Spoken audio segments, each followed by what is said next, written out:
Many embark on the journey of semen retention expecting instant, miraculous shifts, but what truly happens to your biology on day one? Day one is not about superpowers, it is about stabilization. The body begins to shift away from a chronic cycle of dopamine spikes and crashes. Within the first 24 hours, the primary change occurs in your neurobiology. The reward system begins a subtle recalibration. Frequent ejaculation can downregulate androgen receptors. On day one, these receptors begin the slow process of returning to baseline sensitivity. As the post-ejaculatory refractory period ends, the hormonal profile begins to normalize, particularly the levels of prolactin. Prolactin, which spikes after release to induce a state of relaxation and satiety, begins to subside, allowing for higher baseline motivation. This shift supports the prefrontal cortex, the seat of willpower and executive function, which is no longer being overridden by immediate gratification.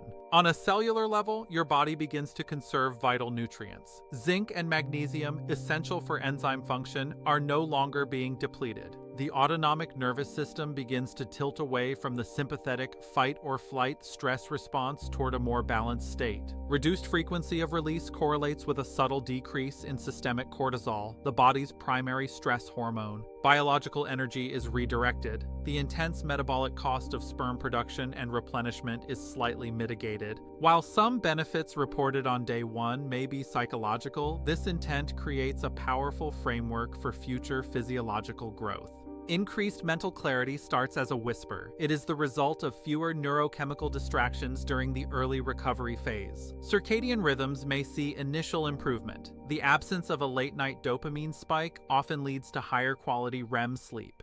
Neuroplasticity is at the heart of this process. Day one marks the beginning of rewiring the brain's pathways for long-term rewards. Contrary to popular belief, testosterone does not peak on day one. It is simply stabilizing at your natural biological baseline. Physical vitality is supported by improved blood flow and the beginning of reduced systemic inflammation markers. However, day one also brings resistance. The brain may signal for the quick reward it has become accustomed to. Your body uses this time for cellular maintenance. Resources are allocated to repair and strengthen systemic functions. It is the quiet before the storm, a period of internal consolidation before the more dramatic shifts of the first week begin. In summary, day one is defined by neurochemical stabilization, receptor recalibration, and the reassertion of executive control. The foundation is being laid. The biological truth of day one is that the journey has officially and physically begun. Understand your biology to master your path. This is the truth of your first 24 hours.